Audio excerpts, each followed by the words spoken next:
All right, so that's a hard act to follow. So as I was sitting here listening to the congressional members and Tom talk, I thought about one thing. Who else should be standing here today? Who else should be standing right where we're standing, the epicenter of the crisis that's been thrown upon us? The President of the United States. Where is he? He's not here. But yet what they're going to do is they're working overtime to make sure, instead of standing here and being honest with the American people about the crisis they've created, they're spending overtime trying to make us and convince us and believe that we're not seeing what we're actually seeing. That what's happening here on our southwest border isn't actually happening. Well, let me provide a couple of stats, and Tom mentioned this. You're going to see the numbers from this March, 150,000 apprehensions. That's last year, this time last year, 33,000. That's about a 350% increase. Seasonal? No, I don't think so. The same time period last year under the Trump administration, the numbers declined significantly. They have more than doubled over the same time period under this administration. 6,000 apprehensions a day. 6,000 a day. UACs have surpassed the highest level numbers that we experienced in the 2019 crisis. You're being told, this is the only thing that's really been put out there that's honest, is that we're going to see numbers that we haven't seen in over 20 years. We're going to estimate at this rate, and I'm being conservative, 1.4 million apprehensions this calendar year. That's larger than the entire city of Dallas, Texas, in a calendar year.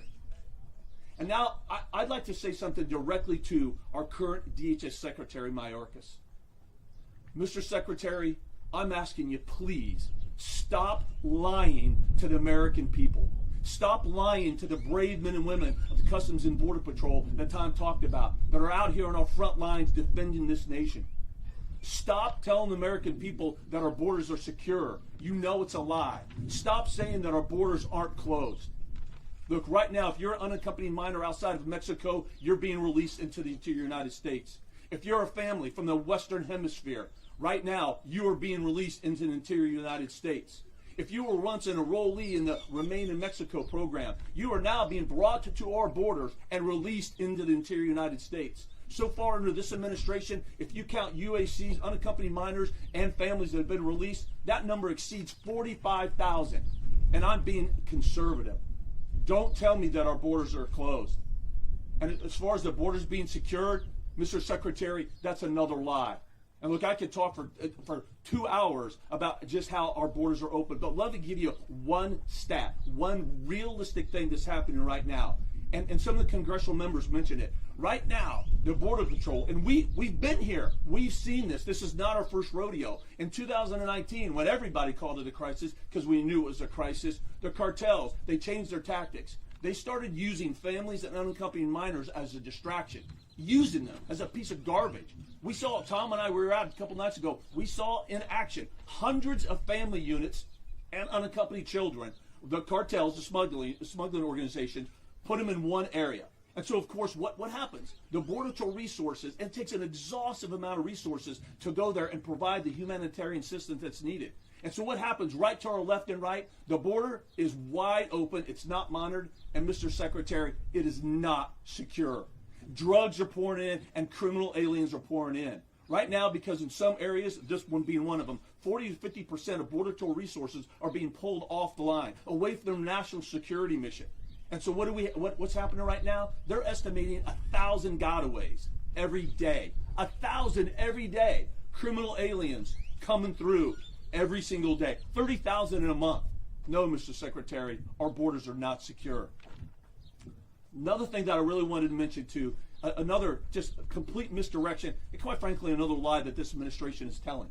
So they create this crisis, and they're trying to spin and blame everybody but themselves. Oh, we weren't notified. There wasn't an adequate transition because the Trump administration was in a disarray as they went out. I'm telling you that's a lie. And it's a lie, and I know it's a lie because I was still there as the acting commissioner of CBP. We provided exhaustive briefings to the transition team. We specifically told them, if you ended MPP, the Migrant Protection Protocol, if you ended Title 42, if you ended the asylum and cooperative agreements with the Northern Triangle country, you will drive an unmitigated crisis that will make 2019 pale in comparison. We told them that again and again. We told them that the surge numbers would skyrocket and the Border Patrol facilities would be overwhelmed. We told them that HHS facilities would be overwhelmed. But they let their ideological hubris make them ignorant and not listen to the very border experts that were telling them that if they did what they've done, we would be exactly where we're at today. And what I want to end with is something that Tom talked about. I also want to talk directly to the incredible women of Customs and Border Protection. Tom mentioned I'm like him. I've served under 6 administrations. I've been serving this country for 35 years in the military and law enforcement. And look, this brings me no pleasure to say, but I watched the President of the United States give a press conference and lie to the American people. He said that we, along with the men and women of the CBP, were implicit in returning unaccompanied minors back to the hands of the coyotes, to force them to take the dangerous journey on their own back to their home country. That we left them on the banks of the Rio Grande on the Mexican side to starve to death. It's an absolute lie. It never happened. And that is reckless, that is irresponsible, and it's personally offensive. Let me tell you, as Tom mentioned, let me tell you about the true character and the compassion and the men and women of the CBP, specifically the Border Patrol, that I've personally seen. Last year, thousands of rescues.